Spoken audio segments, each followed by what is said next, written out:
The clock on my phone says it's 6 o'clock, so I will call the May 26, 2022 meeting of the Impact Board to order. Would you please call the roll? Absolutely, Madam Chair. Here. Debbie Moore? Yeah, here. That's me. Okay. Cynthia Meyer? Here. Okay. We had Carrie Kaler. I think she's on the way. Okay. Scott Long? All right. Judah Ross? Here. Do we need to wait? Okay. Don Cana? I've just been informed that we do not have a quorum as of now. Because it's 10 members, you said? Yes, there's 10 people on the Impact Fee Advisory, because it's the 9 members of P&Z plus. Okay, okay. So we will adjourn that for the moment, or recess that for the moment. Okay. And hang in there. I'm sure we'll have some more folks to come and make a quorum, hopefully. And I want to take this time to introduce our new member. Judah Ross has been sworn in. He's all official and everything. So tell us a little bit about your background. Sure. So, moved recently to Bastrop. Came from Austin after being there for a number of years, and really privileged and honored to serve. And I thank the mayor and the council for the appointment. I know we're at a very important time in Bastrop's history, and I'm just honored to be involved in planning and zoning and to be a part of that. And welcome. Thank you for your willingness to serve. It's important. Like I always say, decisions are made by them, that shows up. So thank you for showing up. Okay, so at this time, we will go into the planning and zoning portion of the meeting. Item 2, citizen comments. Do we have anyone signed up for citizen comments? Not at this time, Madam Chair. Okay, in that regard, we will pass on that. Item 3, items for individual consideration. Hang on. So the P&Z is not actually scheduled to start until 6:30. Thank you. We will, I forgot, because we were going to have we only do this every 2 years, so cut me some slack. We were supposed to have a half-hour impact fee board meeting and then go into the P&Z. So at this time, we will stand down until we either get a quorum for the impact fee or we will wait at 6:30.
Reopen the meeting.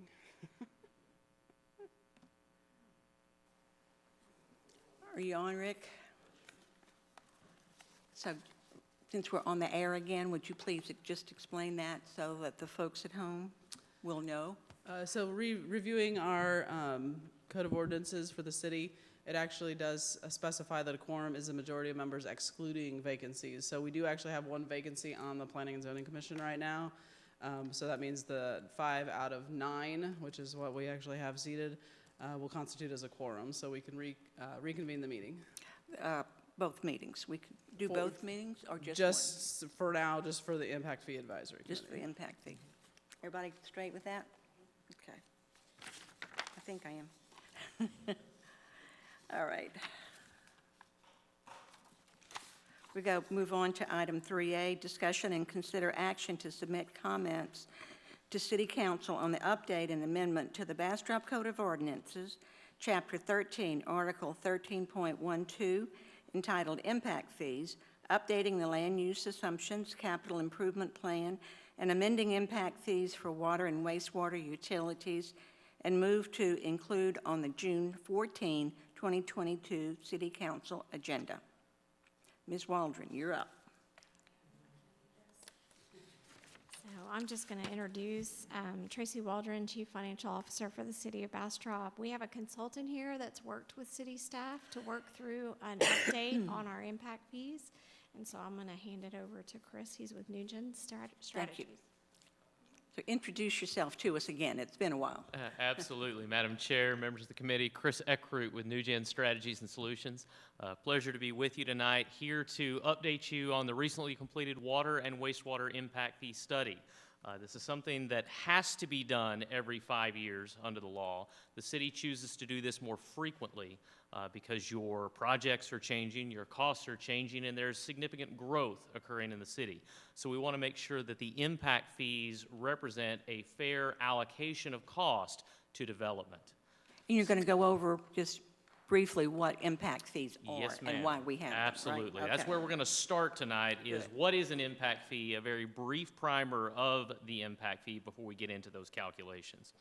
So starting with that, what is an impact fee? It's a mechanism that allows municipalities to charge a fee to new connections that are creating an impact on the system. So if you are simply moving within the city and there's an existing meter there, there's not an impact fee for that. This is if I am establishing a new tap, a new connection to the system, I would pay this fee. Impact fees are governed by Chapter 395 of the Local Government Code. This is a very specific provision of the code. If you ever read through it, it'll help you sleep at night. But we have to follow all of the provisions in the code, which means there are certain things we can do, certain things we can't do. There are also statutory provisions around how we adopt, how we administer, how we govern impact fees. That's why this process tonight is so important. This is part of that process. As part of your duty as the Impact Fee Advisory Committee, 5 days before the council considers the impact fees, you have to file written comments with the council. So that's part of the process of 395. That's why it's important that this committee meet tonight and consider this presentation. So what are the things that we can include in impact fees? You see them on the screen right now. Construction cost. Construction cost with new growth. I want to be very specific here. We can't go back and get construction for existing deficiencies or projects that are meant to provide capacity for existing customers. This is all construction or projects associated with new growth on the system. If there are surveying or engineering costs or land acquisition costs associated with those projects, those can be included as well. To the extent you use debt to fund those projects, you can capture the financing cost associated, again, with just those projects, just new development. Also, any costs that you pay to individuals such as myself or engineers that help develop the impact fee, you can include that cost in the fee as well. What are the things that we cannot include? We cannot include any projects not identified in the impact fee CIP. So any projects associated, as I said, with existing deficiencies or projects associated with existing customers, that cannot be included in the fee. Operations and maintenance costs cannot be included in the fee. Again, we've talked about existing deficiencies, administrative cost of the city, that cannot be included in the fee. So there is no staff time, no staff costs, nothing associated with the city. This is a capital-related fee only. Any debt service associated with other projects not in the plan is not included. I do also want to point out that school districts, unless they have a contractual agreement with the city, they are excluded from paying impact fees as well. So that's another provision in the code. So how do we calculate impact fees? We start with a process. We go through and we look at land use assumptions and population projections. That's where we start. What is the growth that will occur? And we are limited to the next 10 years. So every time we do this, we're only looking at the next 10 years. We cannot look beyond that 10-year time frame. So we look at the land use, we look at the population projections, we then go through and look at the capital improvements. What are the capital improvements required to create capacity for that new growth only in the next 10 years? Again, we're time limited here. Once we do that, we then go through the financial calculation process, and we run a 30-year cash flow forecasting model to determine the fee. So we are looking at money coming in, how that money earns interest, and then when that money goes out. All of that comes into the fee. So we are looking at debt issuance. When will that debt be issued? What is the interest cost that the city will incur associated with that debt? We are also looking at interest earned on the fund, because there will be monies. We're looking at collecting monies over 10 years, but expending those monies over 30 years to pay debt. So it's assumed those monies will sit there and earn interest. We have to provide a credit for that interest. That stays within the fund. The other item we have to do under the law is we have to recognize that with this new growth creates new ratepayers. So we have new individuals, new customers on the system that are going to generate rate revenue. We cannot double dip, meaning we can't charge those customers in the impact fee for a project that would also be included in rates going forward. So we have to provide a credit for those rate revenues, or we simply cut the fee in half. So again, we cannot double dip under Chapter 395.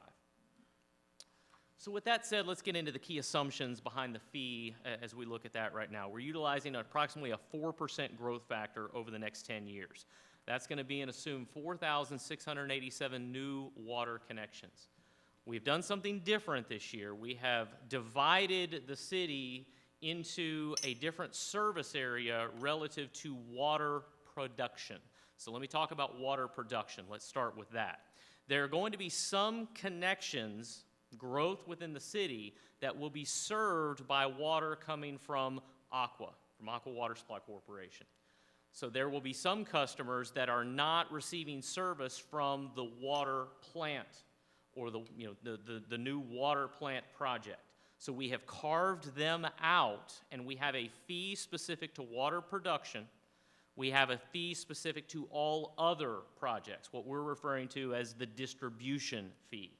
So if there's a connection added to the system in the Aqua service area, it would only pay the distribution fee. It would not pay the water production fee. And we're going to look at those numbers here in just a second. So again, we are assuming there are about 1,600 customers there in the Aqua service territory. With that growth, there are 3,753 new wastewater customers. Now, the city did just go through its water master plan. There are a lot of water projects, 76 water projects that we are looking at, that all or a portion of those are in the impact fee calculations. And there are 32 wastewater projects.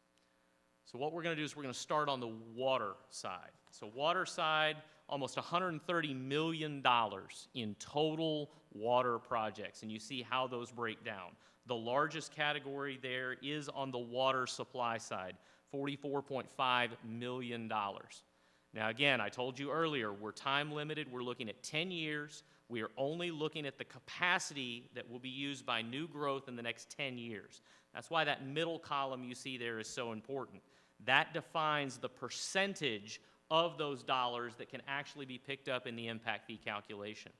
So while we have $130 million in cost, we can only put in $45 million into the impact fee calculation.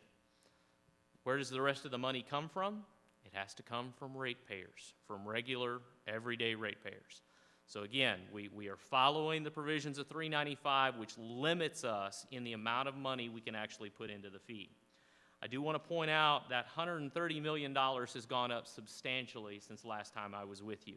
Again, we've completed a study, and costs have gone up. Last time I was with you, that $130 million was $60 million. That's the change that we've seen since the last update. That $45 million last time I was here was $15.5 million. So again, we have seen substantial increases in need. We have seen substantial increases in cost. So let me take you to the next slide. And again, there are a lot of numbers on this slide, but bear with me. Let me talk you through this.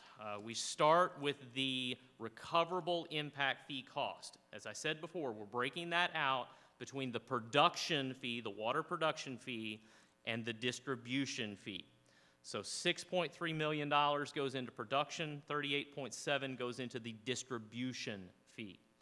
We then come in and we add financing costs. So we are going to finance these projects. What is the interest cost associated with that? But we also provide a credit for interest earnings. So we have an add, we have a subtract, we also back out existing fund balance as well. So what that gets us to on the production side is $8.3 million in production cost, $64 million on the distribution side. Again, you look at that financing cost number on the distribution side, that's a big number. Our interest rates, we're projecting to go up. And again, we're looking at going out 30 years. We're issuing debt over 20 years. We issue debt every year for distribution over the next 10 years. So we've really got 30 years of interest costs there. That's why that number is so significant, because you've got interest going up, and again, all of this being funded with debt. But once you get to that cost there at line 5, you divide by the service units, and that gives you what we call the maximum assessable fee before credit. But as I said before, 395 says we have to recognize the credit.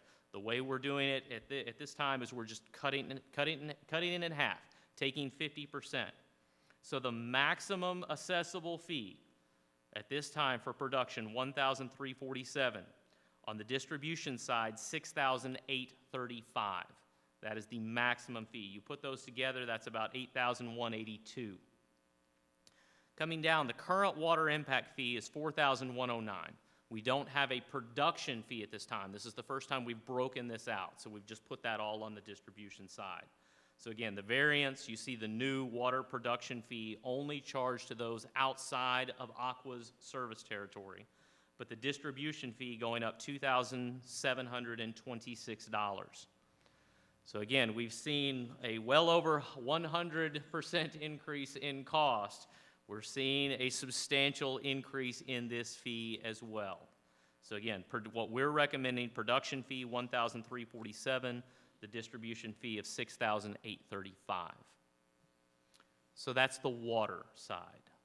On the wastewater side, again, $94.4 million in projects. After we go through and recognize our 10-year period, recognize only new growth, that 94.4 is closer to $30 million.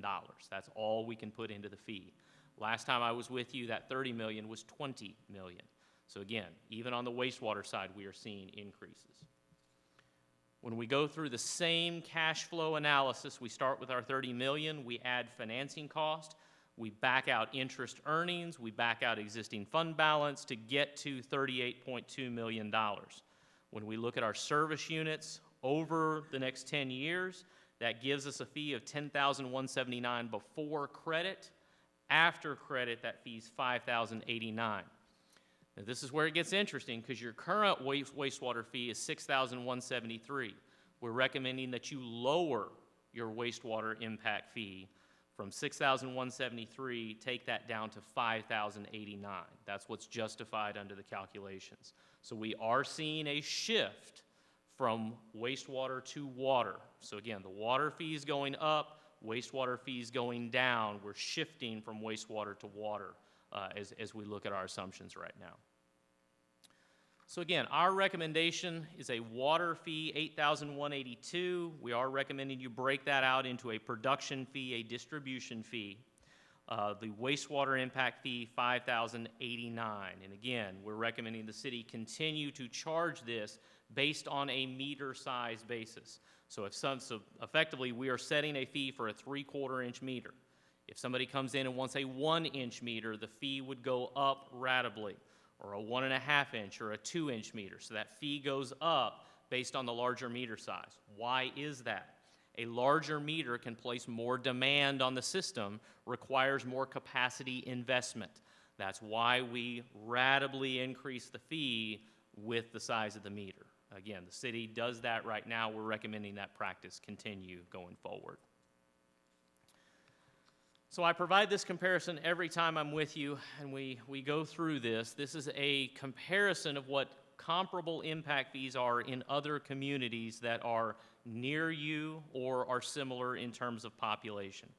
Right now, your combined fee, water $4,109, or excuse me, the current fee $4,109, wastewater $6,173, the combined fee $10,282.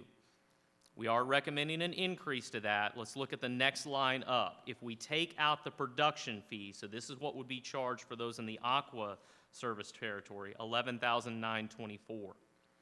When we put the total fee together, production, distribution, and wastewater, that fee recommendation is $13,271. Now we compare that back to the cost of getting service outside of the city's service area. For that, we use the Aqua Water Supply Corporation meter fee of $4,500, and then we have an estimate here on a septic system of $7,800. Now that's an old number. I was not able to find a new verifiable number, but I was talking to a client yesterday, and they are actually getting a septic system installed. She said her quote was $10,000. Again, I don't have a document to put in front of you that says $10,000, but that's the word on the street right now is $10,000.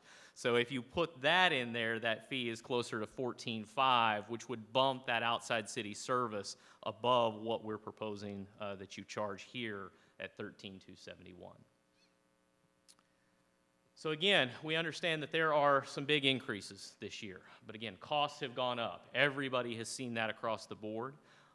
As this goes to the city council could certainly say that that is too high a fee. They could come in and say, we're only going to charge 90% of the fee or 80% of the fee. My caution to you as an advisory body to them is if you don't recover dollars in the impact fee, you still have to recover them. Where are you going to recover them? That has to come from ratepayers. This is a pie. We have to get a certain amount of revenue in order to execute on these projects and run our system. So whatever we don't get through the impact fee has to come through water and wastewater rates. So again, I know I've thrown a lot at you in this presentation, but happy to answer any questions that you may have. Yes, ma'am. Dawn, use the microphone so the folks at home can hear you. Click the middle button. There you go.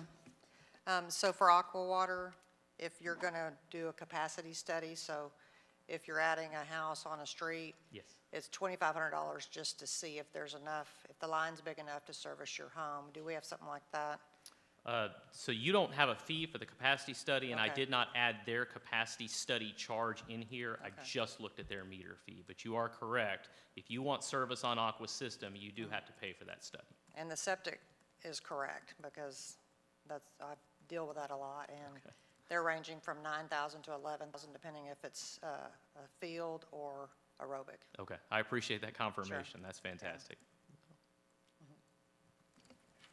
How is the 4% growth calculated? It seems pretty conservative to me, especially spread out over 10 years. It is a conservative, but it's a verifiable figure. So as we look at that, we're trying to use good numbers. There, we're using numbers provided by your engineers, as verified by city staff. Will growth be higher than that? I think it will, honestly. But we try to use numbers that are defensible. Because ultimately, if this fee was challenged and I had to stand up in court and justify it, I want documents to point back to. So that's where the 4% comes from. Anybody else? Go ahead, Judah. What's driving the increase in costs? Inflation, supply side issues, basically everything right now is what's driving that increase in cost. Again, the city did just complete a water master plan, so there are new projects that had not been previously identified. So that's the first thing. But we are seeing increases across the board in construction cost right now. Every bid that I've been made aware of that's coming back in from all my clients is coming in 20, 30% higher than what was even estimated. So it is, in my opinion, it's a supply side issue right now. Common example we're using right now, just to get a water meter right now, I was told by Neptune that they're on I think it's a 52-week lead time just to get a water meter out of them right now. So we are still experiencing significant supply side issues in the market. As there's limited supply, that drives up price. So even if you can get it, you're gonna pay a much higher price for it.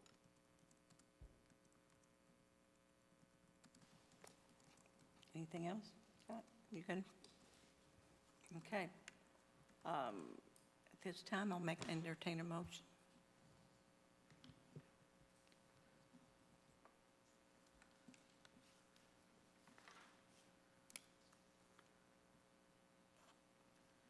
Make a motion to approve the impact fee, what is advised with impact As fees?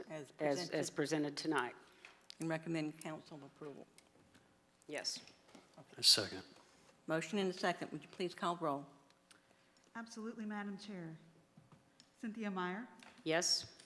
Scott Long, Yes. Debbie Moore, Yes. Judah Ross, Yes. Don Kana. Yes. Motion carries. Motion carries unanimously. Thank you very much. We will move to item 4. Make a motion to adjourn? Motion to adjourn. Second? Second. We're out of here. Thank you very much. Thanks, John. Good to see you.